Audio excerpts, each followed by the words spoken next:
Paz, pessoas, bom dia, tudo bem? Como é que vocês estão? Eu espero que vocês estejam todos bem. Hoje,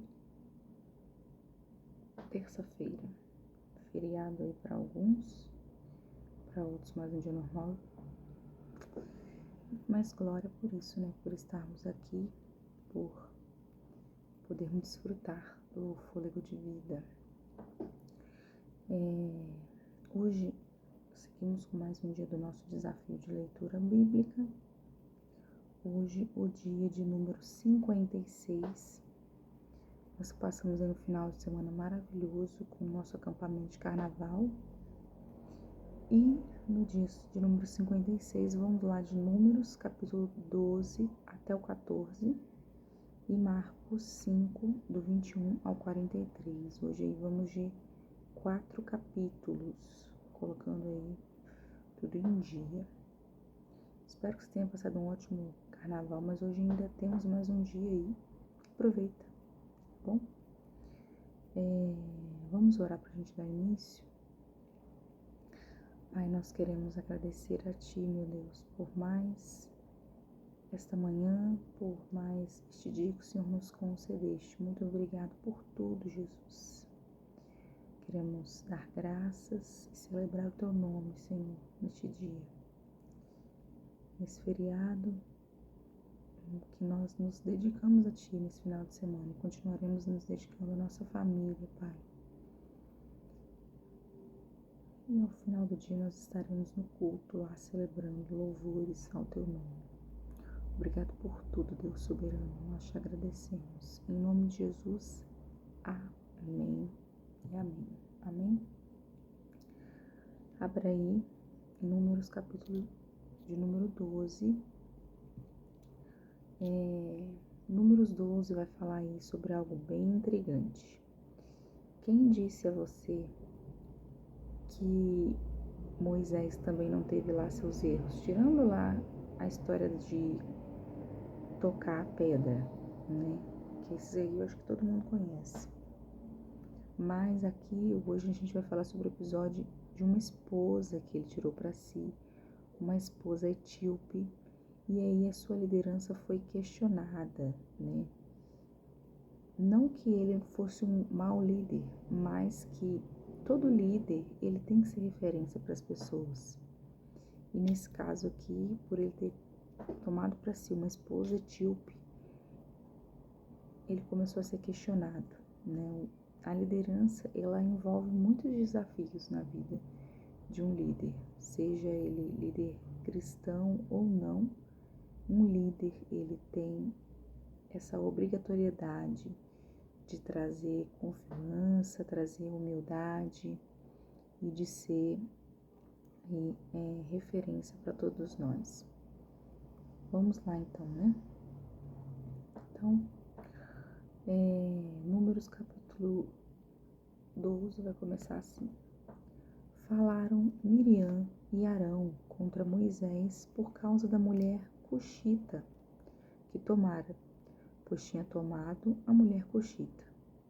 E disseram, porventura tem falado o Senhor somente por Moisés?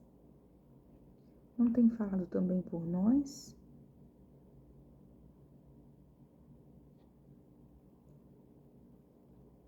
O Senhor o ouviu.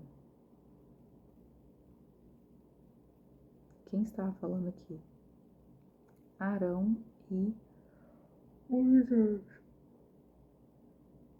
E se Deus havia ouvido, Deus ia tomar uma providência, né? Então ele ia responder. Ora, o varão Moisés muito manso, mais do que todos os homens que havia sobre a terra. Então Moisés, por mais aí que tivesse suas falhas, ele era um cara aí bem tranquilo, né? A palavra manso aí é usada. O verso 4. E aí Deus vai chamar Moisés, Arão e a galera toda. Logo o Senhor disse a Moisés e a Arão e a Miriam, vós três, saí à tenda da congregação. E saíram os três. Vai rolar uma chamada aí. Então o Senhor desceu na coluna de nuvem e se pôs à porta da tenda, depois chamou a Arão e a Miriam, e eles lhe apresentaram. Então disse: Ouvi agora as minhas palavras.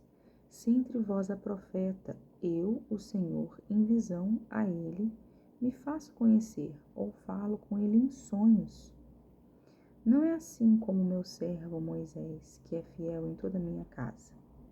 Boca a boca falo com ele claramente, e não por enigmas, pois ele vê a forma do Senhor. Como, pois, não temeste falar contra o meu servo, contra Moisés? E a ira do Senhor contra eles se acendeu e retirou-se. A nuvem afastou-se de sobre a tenda, e eis que Miriam achou-se leprosa, branca como neve, e olhou Arão para Miriam, e eis que estava leprosa. Nossa, gente, ó, deu ruim aqui, deu ruim legal. Miriam, os dois irmãos, se levantaram contra a escolha da esposa de Moisés e questionaram o fato de, será que Deus fala só através de Moisés? E Deus aí entrou em defesa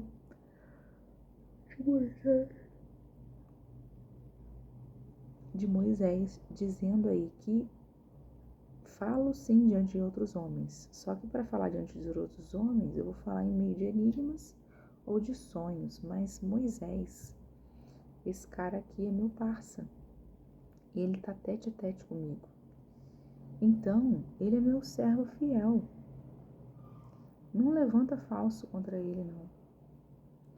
E ele ficou irado contra de Miriam, e Miriam acabou ficando com uma lepra temporária aí como punição por ter levantado a ira contra essa mulher. Essa mulher era etíope, era de outra descendência, sim, mas aqui demonstra que Deus estava apoiando, né? Como líder, ele teria que ser exemplo também com as esposas, sim. Esse foi o questionamento de Arão e de Miriam. Porém, o próprio Deus demonstra aqui que, de certa maneira, ele havia apoiado, né, esse relacionamento. Vamos continuar lendo aí. Então disse Arão a Moisés: Ai, Senhor meu, não ponhas, te rogo, sobre nós este pecado, pois loucamente procedemos e pecamos. Aí Arão ficou com medo, logo arrumou um jeito de interceder e pedir, pelo amor de Deus, Senhor, não nos consuma. E disse: Ora, não seja ela como um aborto, saindo do ventre de sua mãe. Tenha metade de sua carne já consumida. Moisés clamou ao Senhor, dizendo: Ó Deus, rogo-te que a cures. Respondeu o Senhor a Moisés: Se seu pai lhe cuspira no rosto, não seria envergonhada por 7 dias? Seja detida 7 dias fora do arraial e depois recolhida. Assim Miriam foi detida fora do arraial por 7 dias, e o povo não partiu, enquanto Miriam não foi recolhida. Porém, depois o povo partiu de Ezerote e acampou-se no deserto de Parã. Então aí, Arão intercede aí por Miriam. Miriam aí é colocada em lugar separado, mas quem o Senhor ouviu mesmo foi Moisés, né? A intercessão de Moisés.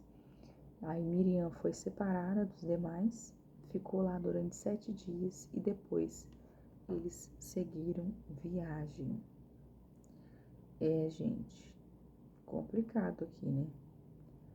Então, se a pessoa for muito tete a tete com Deus, não questiona muita coisa também não, gente, porque ela vai saber se acertar lá com o Pai. Se ela tem muita intimidade com Deus, não estou dizendo que ele vai aceitar coisas erradas, mas ele é um líder ele provavelmente, né, na maioria das vezes, antes de tomar qualquer decisão, ele pensou certinho antes de fazer. E essa é a questão aqui. Moisés, em momento nenhum, ele envergonharia o nome de Deus. Era isso que foi questionado ali com Miriam. É isso que foi questionado. Então, essa era a questão. Moisés, em momento nenhum, envergonharia o nome de Deus, faria algo contra a vontade de Deus. Isso era o próprio Deus botando a mão no fogo pela vida de Moisés. Então eles seguiram aí para o deserto e agora a gente vai ver aí a galera já na porta de Canaã, a terra prometida e o futuro local que Deus havia separado para eles, né? Eles estavam ali alcançando aquele lugar, estavam ali seguindo para aquele lugar. E a palavra diz assim, ó: disse o Senhor a Moisés: envia homens que espiem a terra de Canaã, que eu hei de dar aos filhos de Israel de cada tribo de seus pais. Enviareis um homem, sendo cada qual príncipe dentre vós. Enviou Moisés do deserto de Parã, segundo o mandado do Senhor. Todos aqueles homens eram cabeças dos filhos de Israel.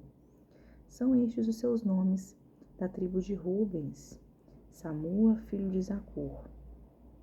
Então, aqui vai falar homem a homem, tribo a tribo, até a gente completar as 12 tribos, para eles poderem ser separados aí, para poder seguir para terra, espiar, né, a terra de Canaã. Então a gente leu aqui da Ruben, tribo de Simeão, Safate, filho de Ori, tribo de Judá, Calebe, filho de Jefone, da tribo de Isacar, Gigeal, filho de José, da tribo de Efraim, Oséias, filho de Num, da tribo de Benjamim, Pauti, filho de Rafu, da tribo de Zebulão, Gadiel, filho de Sodi, da tribo de José, da tribo de Manassés, Gadi, filho de Suzi, da tribo de Dan, Amiel, filho de Gamali, da tribo de Aser, Setur, filho de Micael, da tribo de Naphtali, Abi, filho de Vosfi, da tribo de Gade, Jeuel, filho de Maqui. São estes os nomes dos homens que Moisés enviou para espiar aquela terra. E a Oséias, filho de Num, Moisés chamou Josué. Enviou-os, pois, Moisés a espiar a terra de Canaã, e disse-lhes: subi a Neguebe, penetrai nas montanhas, vede a terra que tal é, o povo que nela habita, se é forte ou fraco, se poucos ou muitos. E qual é a terra que habita, se boa ou má? E que tais são as cidades que habita, se em arraiais, se em fortalezas.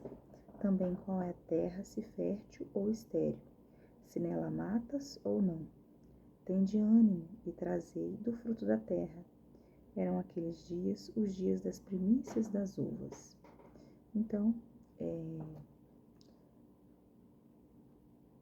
eles seguem aí rumo à missão, a missão dos exploradores, a missão e a responsabilidade desses homens explorarem aí aquele lugar. E Moisés aí separa cada homem de uma das tribos, sendo aí então no total 12 homens, para poder partir aí para Canaã. E aí fala que eles subiram a montanha e partiram seguindo ali aquele lugar, sobre aquelas fortalezas, e aí diz que era o período das uvas, né? O período das uvas, a colheita das uvas. Então, o verso 21 vai dizer assim: Assim subiram e espiaram a terra, desde o deserto de Zim até Reob, a entrada de Amate. E subiram pelo Neguebe e vieram até Hebrom. Estava ali Aimã, Sesai, Talmai, filhos de Anak. Hebrom foi edificada 7 anos antes de Zoão, no Egito. Depois vieram até o vale de Escol. Dali cortaram um ramo de vide com um cacho de uvas, a qual trouxeram 2 homens numa vara, como também romãs e figos. Este lugar se chamou Vale de Escol, por causa do cacho que ali cortaram os filhos de Israel. Imagina, hein? Esses exploradores aí seguirem para essa terra e encontrar um cacho aí de uva para poder trazer aí como referência aí daquele local, né? E aí eles trazem um relatório aí da exploração da cidade ali.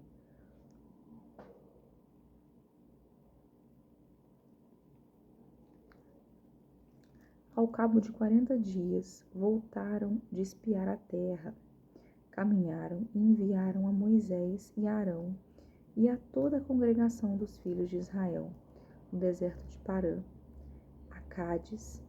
Deram-lhe conta a eles e toda a congregação, e mostraram-lhe frutos da terra. Relataram Moisés e disseram: Fomos à terra a que nos enviastes, e verdadeiramente mana leite e mel. Este é o fruto dela. O povo, porém, que habita nessa terra é poderoso, e há cidades muito grandes e fortificadas. Também vimos ali os filhos de Anak. Os amalequitas habitam na terra de Negueb. Os heteus, os jebuseus, os amorreus habitam nas montanhas. Os cananeus habitam ao pé do mar, pela ribeira do Jordão. Então Calebe fez calar o povo perante Moisés e disse: Eia, subamos e possuamos a terra, porque certamente prevaleceremos contra ela. Então aí, no relatório, já começou aí a dar umas divergências, né? Só voltando lá no verso 23, falou que 2 homens foram precisos para conseguir carregar o cacho de uva. Então, realmente, esse cacho de uva era enorme, né? O pessoal fala que talvez o tamanho de um tronco de uma pessoa, além de uvas e romãs e figos. Então, trouxeram as frutas aí para mostrar que a terra era próspera. E comentando aí um ou outro, vendo aí os outros povos que habitavam naquele lugar, eles tiveram medo. Eles falaram assim: não, e lá tem povos que são numerosos, povos que são fortes, né? Meu Deus, como é que a gente vai fazer? E aí, Calebe vai para cima do povo, verso 30. Falar: subamos e possuamos a terra, porque certamente prevaleceremos contra ela. Que negócio é esse? Tá achando o quê? Bora lá, gente. A gente acabou de ver que o lugar é bom. A promessa de Deus era isso mesmo, que a terra manava leite e mel. E nós somos os habitantes deste lugar. O Senhor nos entregou a Canaã. E aí, com essa fé, seguiu Calebe. Mas o verso 31 vai dizer assim, ó, vai ter as divergências desse relatório. Porém, os homens que com ele tinham subido disseram: Não podemos subir contra aquele povo, porque é mais forte do que nós. Citava os 12 lá. Como que pode, né? Só Calebe aí tem enxergado os olhos aí espirituais. Então, a palavra vai continuar dizendo: E diante dos filhos de Israel infamaram a terra que haviam espiado, dizendo: A terra pelo meio de qual passamos a espiar é terra que devora os seus moradores. E todo o povo que vimos nela são homens de grande estatura. Também vimos ali gigantes, os filhos de Anak, os amalequitas. São descendentes de gigantes, e éramos os nossos próprios olhos, como gafanhotos, e assim também o éramos aos seus olhos. Então eles se colocaram como homens pequenos, né? O relatório então foi negativo. Começaram a infamar, começaram a levantar e conversar e falar sobre isso. Todas as pessoas ali dizendo, mas são muitos povos, mas nós somos muito pequenos diante deles, eles são muito numerosos, eles são gigantes de estatura, como que a gente vai conseguir? Não tem como, né? E aí o relatório positivo de Josué e Caleb, eles acreditaram, eles creram que era possível. Já em contrapartida, a maioria ali, os 10, acharam que era impossível, diante dos olhos naturais, vencer aqueles povos, conseguir chegar a conquistar aquele lugar. E agora a gente vai falar sobre ter uma fé inabalável. Vamos seguir, a gente tem que ser, lembra, confiando em nosso Deus, em seu eterno amor, não seremos abalados. E aí o povo vai se rebelar, né? Vamos lá para vocês verem. Verso 14. Levantou-se, pois, toda a congregação e gritou em voz alta. E o povo chorou aquela noite. Murmurou, né? Todos os filhos de Israel murmuraram contra Moisés, contra Arão. E toda a congregação lhes disse, tomara tivéssemos morrido na terra do Egito, ou mesmo nesse deserto. Diante desse relatório, em que a fofoca dos 10 é lógico que faz mais efeito do que de 2, né? Então aquilo ali inflamou o coração deles e levantou uma rebelião ali do povo. E começou a levantar esse lamento, né? Murmuração, dizendo, nossa, trouxe a gente até aqui, andamos isso tudo, chegamos na porta da terra, não tem gigante, não vale a nós. E aí a passagem continua dizendo, por que nos traz o Senhor a esta terra? Que para cairmos à espada, para que nossas mulheres e nossas crianças sejam por presa? Não nos seria melhor voltarmos para o Egito? E diziam uns aos outros, levantemos um capitão e voltemos para o Egito. Começaram a murmurar e começaram a blasfemar ali para a vida de Moisés. Ah, não. Vamos levantar outro líder e ir embora para retornar, bora para trás. E aí eles continuando, né? E diziam uns aos outros, levantemos um capitão, já li.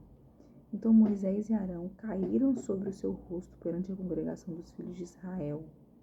E Josué, filho de Num, e Caleb, filho de Jofané, dentre os que espiaram a terra, rasgaram suas vestes e falaram a toda a congregação dos filhos de Israel, dizendo, a terra pelo meio da qual passamos a espiar é terra muitíssima boa.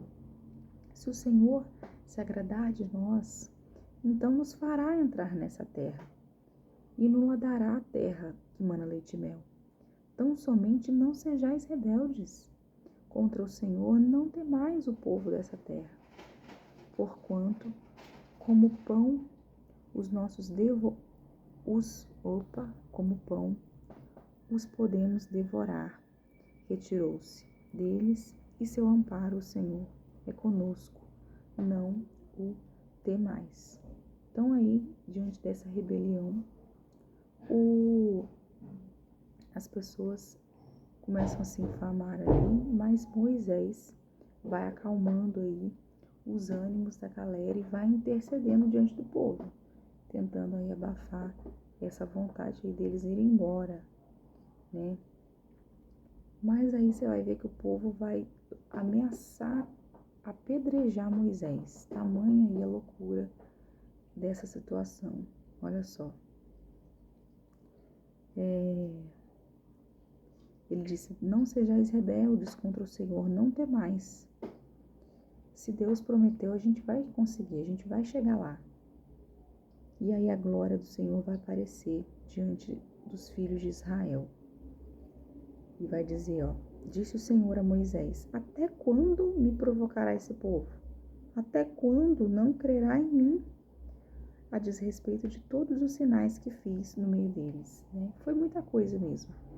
Foi maná, foi a roupa não se estragar, tanto a sandália dos pés quanto as roupas do corpo estavam todas conservadas, né? Eles haviam sido guardados. Por último, aí eles receberam carne, eles receberam as codornizes para eles poderem se alimentar. Eles receberam água num deserto, mas mesmo assim eles questionavam. Eu acho que eles achavam que Deus tinha que fazer por nós e pronto, acabou. Tinha que ser num passe de mágica. E nada num passe de mágica, nem para nós, nem para o povo de Israel ali andando com a presença física da nuvem do Senhor e da coluna de fogo durante o dia. Para eles também, nada foi fácil. Então não ache você que você é a última bolacha do pacote, que não. Para nós também é e será difícil. E aí Deus vai julgar o povo aí. Deus vai se levantar contra o povo. Com pestilência o ferirei, e deserdarei e farei de ti povo maior, o mais forte do que esse. Então, Deus chegou a cogitar, vou deserdar, minha herança não vai ser mais com eles, vai ser só com você, Moisés. Eu quero fazer com você uma herança, vamos seguir daqui com você. Você pega seus filhos, a gente vai pegar a tribo de Moisés, né? Vamos seguir.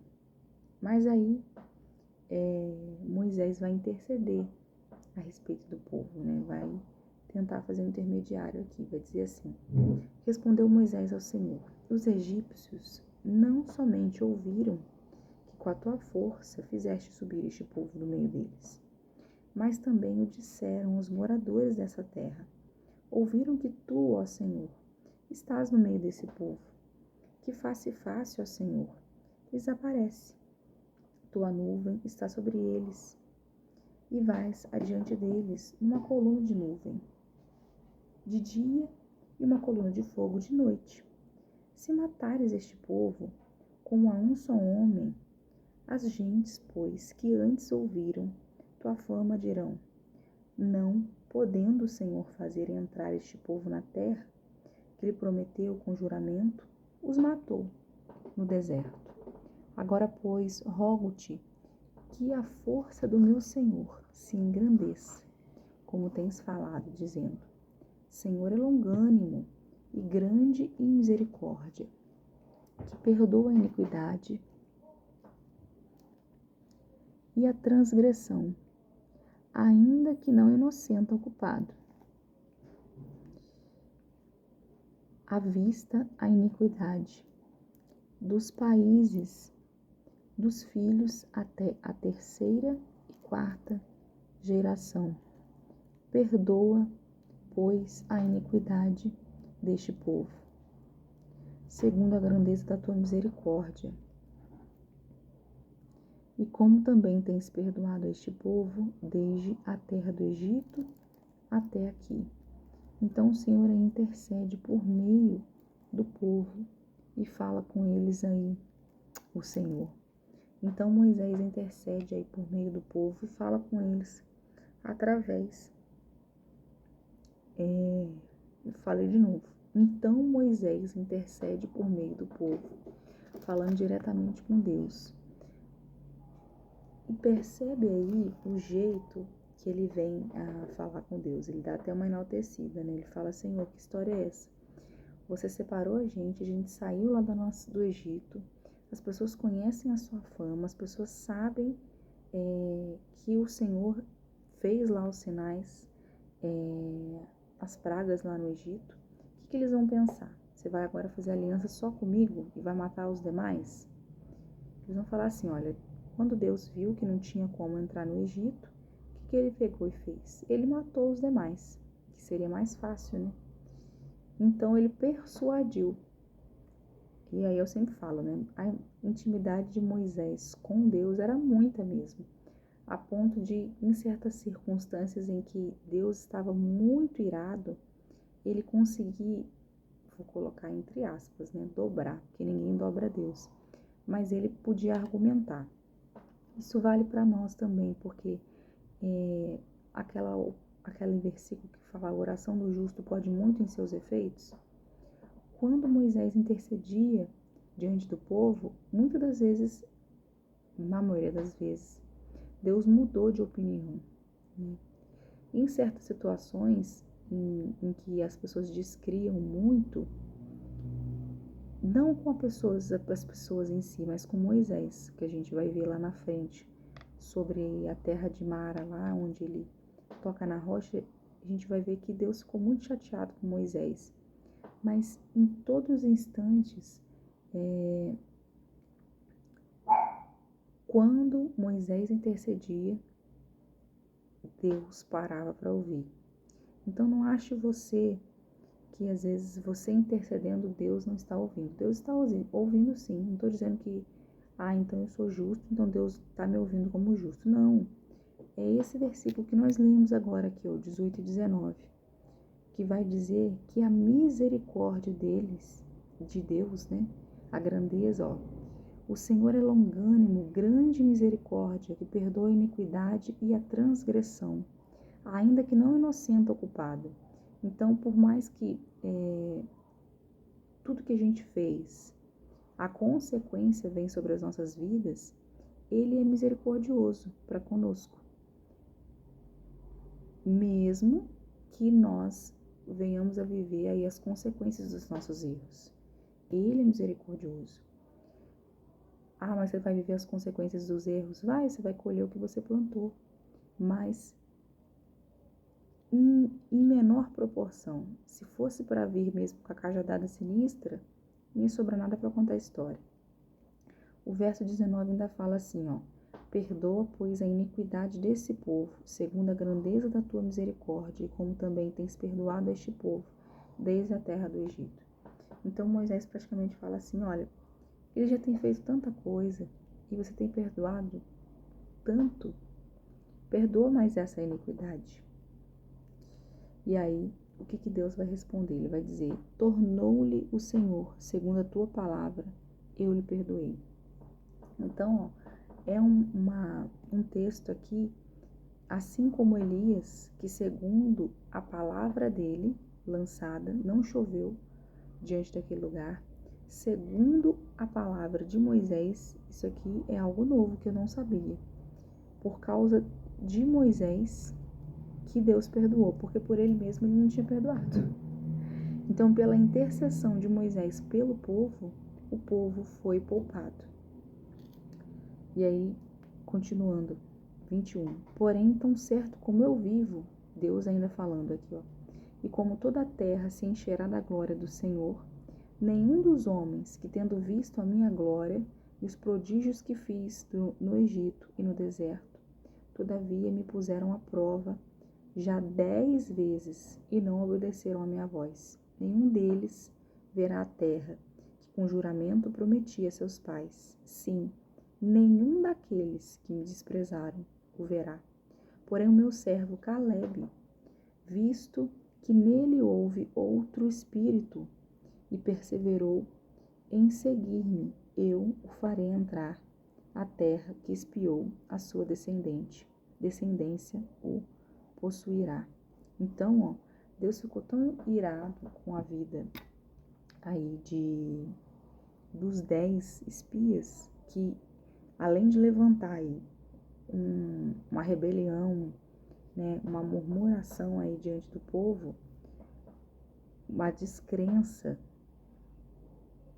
que eles poderiam possuir aí a terra de Canaã, ele ainda falou assim, nenhum dos descendentes dele, nenhum daqueles 10 que viram, descendentes não, nenhuma dos 10, nenhuma dessa geração aí, dos 10, vai poder presenciar a terra prometida.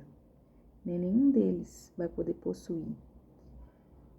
E nenhuma da sua descendência, somente o servo Calebe aí e a sua descendência é quem vai vivenciar aí esse momento.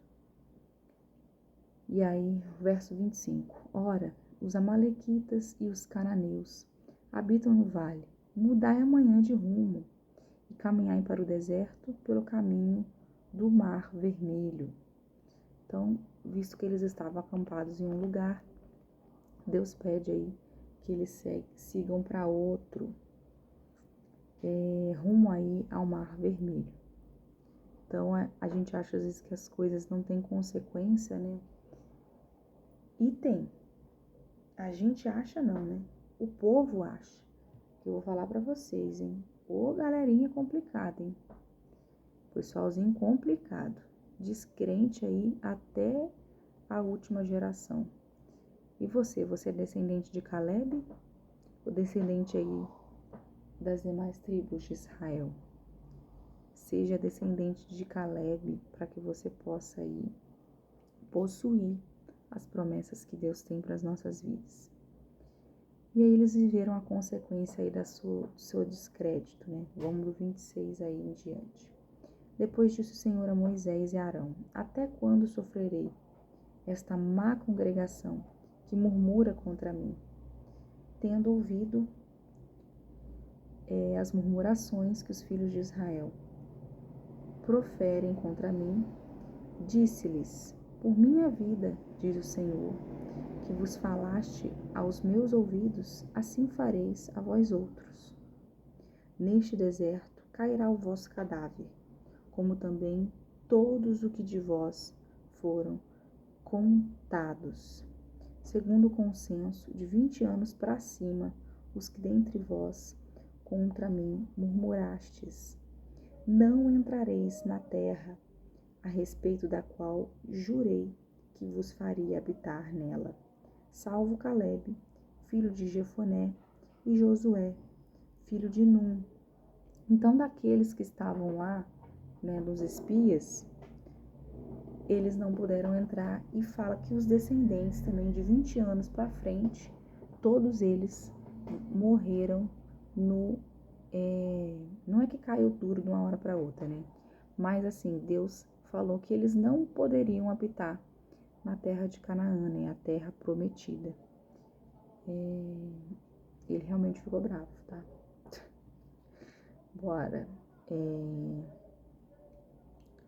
Nesse deserto cairá o vosso cadáver, como também todos dos que vós foram contados, segundo um censo, de 20 anos para cima, os que dentre vós contra mim murmurastes. Não entrareis na terra, a respeito da qual jurei que vos farei habitar nela, salvo Caleb, filho. Já li isso aqui, tô lendo de novo. Mas os vossos filhos, de que dizeis, por pressa serão, farei entrar nela, e neles conhecerão a terra que vós desprezastes. Porém, quanto a vós outros e a vossos cadáver, cairá nesse deserto. Vossos filhos serão pastores neste deserto 40 anos, e levarão sobre si as vossas infidelidades, até que vosso cadáver se consuma nesse deserto. Então aí Deus disse: ó, vocês estão fadados a viver aí 40 anos nesse deserto. E aí vocês vão viver, vocês vão morar, vão morrer, mas vocês não vão conhecer a terra de Canaã. Segundo o número de dias, verso 34, em que espiastes a terra, 40 dias, cada dia representando um ano, levarei sobre vós as vossas iniquidades. 40 anos.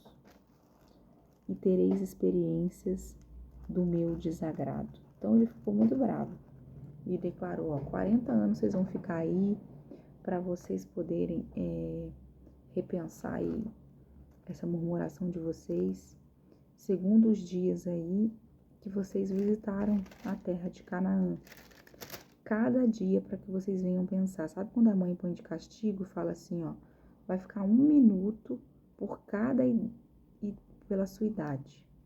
Você tem 5 anos, vai ficar 5 minutos de castigo. Praticamente foi isso, né?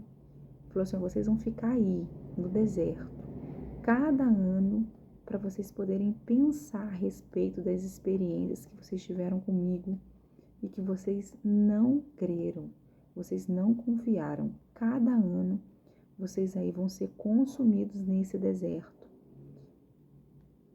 Para vocês pensarem bem a respeito do que vocês fizeram. Verso 35 vai dizer, eu, Senhor, farei assim, farei a toda esta má congregação que se levantou contra mim neste deserto, se consumirão e aí falecerão. Eles estavam fadados a morrer naquele lugar. Realmente Deus não ficou agradável, é ótimo. Não se agradou da murmuração daquelas pessoas. E eles estavam ali agora sofrendo, né? Deus repreendendo a cada um deles, dizendo, vocês vão morrer nesse lugar. Repito, vocês vão ser consumidos nesse lugar. Vocês falecerão nesse lugar, né? Deus enfatizava isso com todas as letras aí garrafais para aquelas pessoas. 36. Os homens que Moisés mandara espiar a terra e que voltando fizeram murmurar toda a congregação contra ele, infamaram a terra. Estes mesmos homens que infamaram a terra morreram de praga. Então morreram rápido mesmo. Os homens ali, os espias, os 10. Mas Josué, filho de Num, e Calebe, filho de Jefoné, que eram dos homens que foram espiar a terra, sobreviveram. Morreram de praga os 10, e Josué e Calebe, sobreviveram. Falou Moisés essas palavras a todos os filhos de Israel, e o povo se contristou muito. Então ele falou, eles morreram e morreram mesmo, morreram porque não creram. E aí a galera ficou triste. Que pena, né? E aí o povo vai lamentar a decisão e tentar conquistar a terra prometida, né? Visto que vai murmurar de novo contra Deus, pra você ter uma praga e cair duro no chão. Falou Moisés essas palavras a todos os filhos de Israel. E o povo se contristou muito. Levantaram-se pela manhã de madrugada e subiram ao cimo do monte, dizendo, eis-nos aqui, subiremos ao lugar que o Senhor tem prometido, porquanto havemos pecado. Então a galera rapidamente, espertamente, olhou para o lado e falou, vamos embora, gente. Vamos seguir, a galera morreu aí por praga, vocês querem morrer? Não queremos. Então bora seguir, havemos de conquistar esse lugar aí. Esse lugar é nosso, esse lugar é prometido para nós. Onde que eu parei? Porém, Moisés respondeu, por que transgrides o mandado do Senhor? Por isso não prosperará. Não subais, pois o Senhor não estará no meio de vós, para que não sejais feridos diante dos vossos inimigos. Porque os amalequitas, os cananeus, ali estão diante de vós. Caireis a espada, pois uma vez que vos desviastes do Senhor, o Senhor não será convosco. Contudo, temerariamente tentaram subir ao cimo do monte, mas a arca da aliança do Senhor e Moisés não se apartaram no meio do arraial.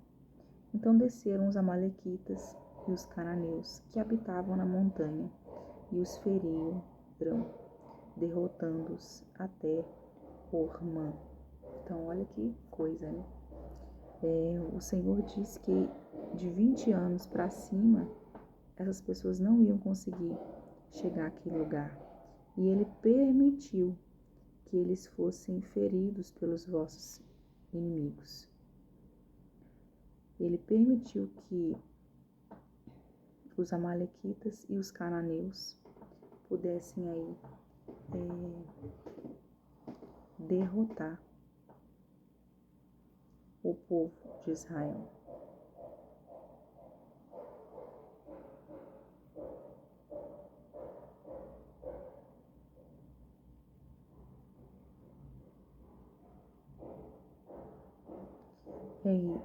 E até o 15 vai também, deixa eu ver aqui que eu já esqueci. Não, até o 14. Então a gente vai ver o desfecho dessa história amanhã, né? Mas olha, Deus é justo. Deus é misericórdia, graça? É. Mas Ele é justiça acima de todas as coisas. Então o que é certo, tá? Não acho que tem um jeitinho para resolver as coisas, não.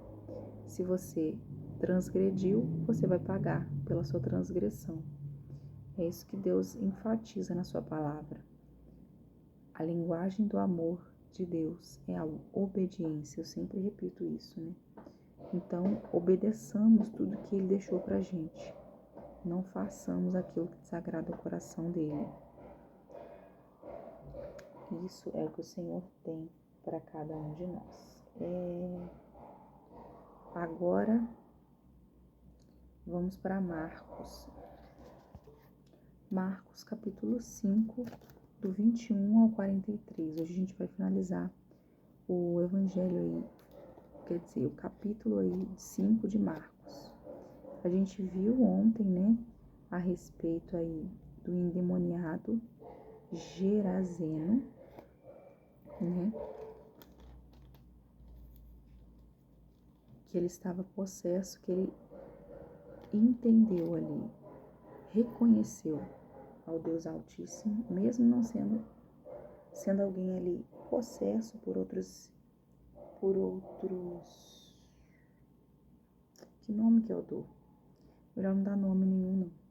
Mas mesmo aquele homem estando ali com o espírito imundo, vou colocar assim, ele pôde ser liberto, né?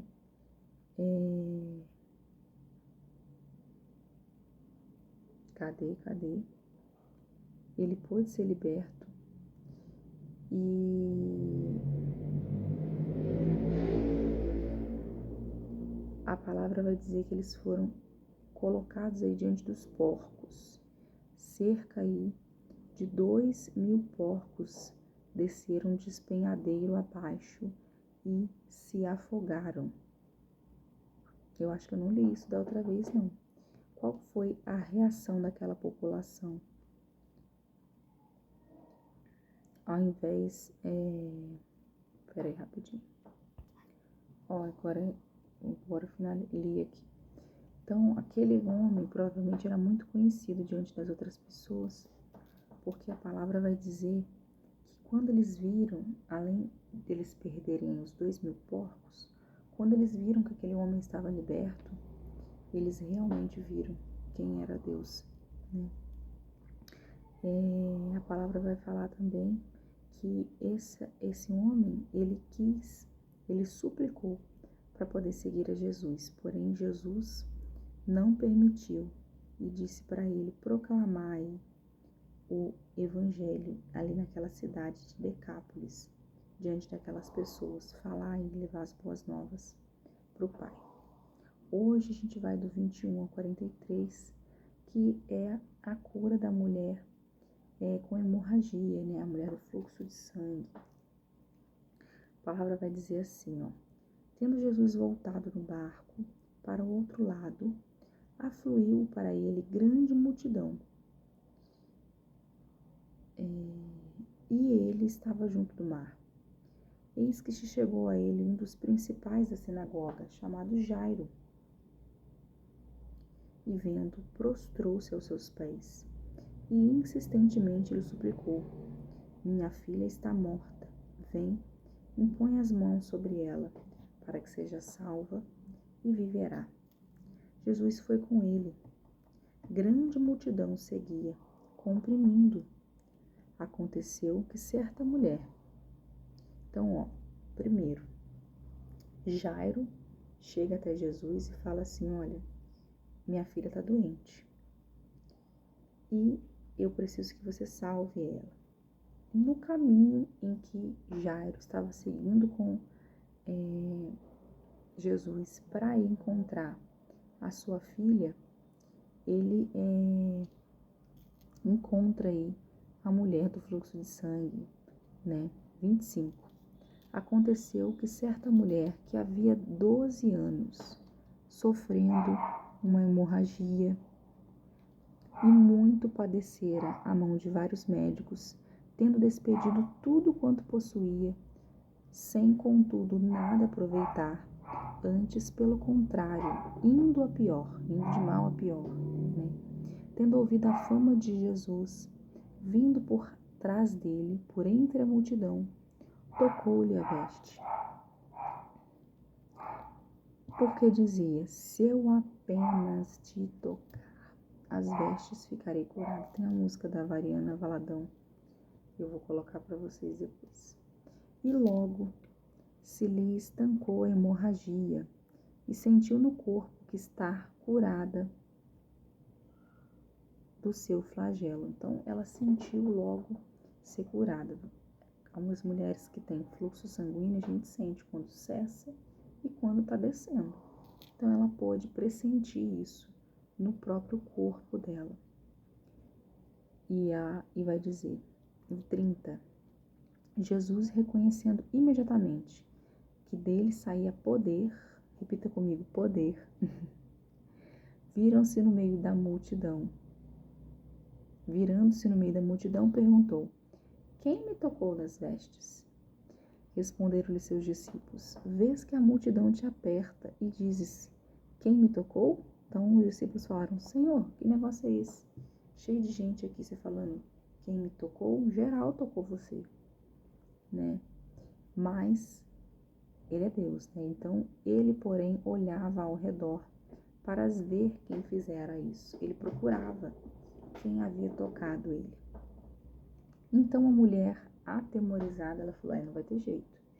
Ele está procurando, quem tocou fui eu. E tremendo,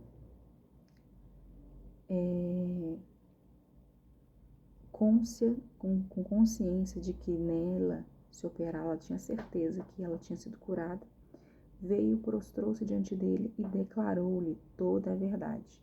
Ela falou, Senhor, fui eu mesma que toquei, né? Provavelmente ela contou a história inteira, que ela era uma mulher que estava doente, que tinha 12 anos, que tinha um fluxo de sangue, mas ela creu que ele poderia curá-la. Então ela resolveu tocar no Senhor. Eu creio que ela teve que explicar a história inteira, né? Porque as pessoas poderiam falar ali, acusar e até colocar para que essa mulher fosse apedrejada. Porque como a gente viu no Antigo Testamento, no Velho Testamento, velho não, foi antigo, nós vemos que as mulheres com fluxo de sangue tinham que ficar separadas. Então, ela nem poderia estar ali. Então, eu creio que ela informou até isso para o Senhor, né? Então, ele vai dizer para ela, verso 34, filha, a tua fé te salvou. Vai-te em paz e fica livre do teu mal. E ele falou assim, fica tranquila, não tem importância, você já está curada, pode ir embora. Olha que coisa, hein? Essa mulher da hemorragia aí foi curada. E aqui a gente volta para a filha de Jairo, 35. Falava ele ainda quando chegaram alguns da casa do chefe da sinagoga, a quem disseram, tua filha já morreu, por que ainda se incomoda o mestre? A mesma galera lá que ficava tentando achar um falso contra Jesus, quando soube que a menina de Jairo morreu, falou assim, vamos lá falar com ele, dar notícia ruim e falar para ele, deixa o mestre por aí. Não precisa, sua filha já está morta. Mas Jesus, sem acudir às tais palavras, sem dar ibope pro que o cara tinha falado, disse ao chefe da sinagoga, não temas, crê somente. Bora, Jairo, confia. Contudo, não permitiu que ninguém o acompanhasse, senão Pedro e Tiago e João. Bora, Jairo, vamos lá ver sua filha. Mas fica todo mundo aí. Vocês não estão acreditando em nada? Fica todo mundo aí, eu vou com Pedro, vou com João, vou com Tiago, lá ver como que tá a menina. Chegando à casa do chefe da sinagoga, viu Jesus o alvoroço, os que choravam, os que pranteavam muito. Então, ao entrar, lhes disse: Por que estáis em alvoroço e chorais? A criança não está morta, mas dorme. E riram-se dele. Tendo ele, porém, mandado sair a todos, tomou o pai e a mãe da criança e os que vinham com ele e entrou aonde ela estava. Então ele falou assim: vocês não estão acreditando que ela está dormindo? Então vai todo mundo embora. Vai todo mundo embora, vai ficar só eu, o pai e a mãe, né? E a gente vai trazer essa menina de volta. E aí ele vai dizer: Talita come. Levanta. Tem um louvor também a respeito disso. Menina, eu te mando, levanta-te. Imediatamente a menina se levantou, pôs-se a andar, pois tinha 12 anos, era uma criança ainda, né? Então ficaram todos sobremaneira admirados, mas Jesus ordenou-lhes expressamente que ninguém o soubesse e mandou que dessem de comer a menina. Então logo Jesus falou assim, ó, a menina tá curada, deixa ela comer algo, se alimentar agora, alimentar o corpo dela físico, visto que ela estava morta. E vamos seguir viagem, a nossa caminhada aí de levar as boas novas, de pregar o evangelho. Olha como que é, né? Realmente, o que a gente leu hoje vai falar sobre obediência. Obedecer é melhor do que sacrificar sempre, sempre. Sempre crer é melhor. Crer e confiar. Obedecer, crer e confiar é o que Deus espera de cada um de nós. Confiar no que Ele tem para cada um de nós. Confiar no seu propósito para cada um de nós. Mesmo que você esteja endemoniado durante anos, mesmo que você tenha uma doença durante anos, mesmo que você esteja em uma causa impossível, já no leito de morte, para Ele há a solução para todas as coisas. É difícil crer? É difícil pra caramba. Achar que Ele vai fazer, que Ele vai intervir no último segundo. Eu também tenho dificuldade nisso.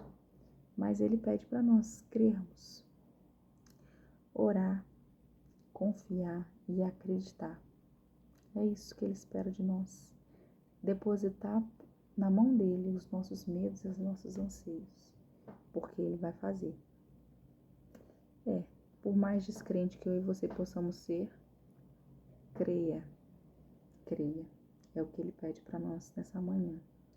Amém? É isso nosso estudo de hoje. Espero que você tenha refletido a respeito desse ensinamento e saia daqui com a mente diferente, né? Assim como eu estou saindo. Vamos orar para nós finalizarmos? Amém?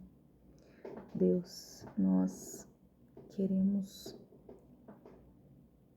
confiar em Ti, Deus. Essa é, acho que a palavra de hoje, confiança plena, genuína.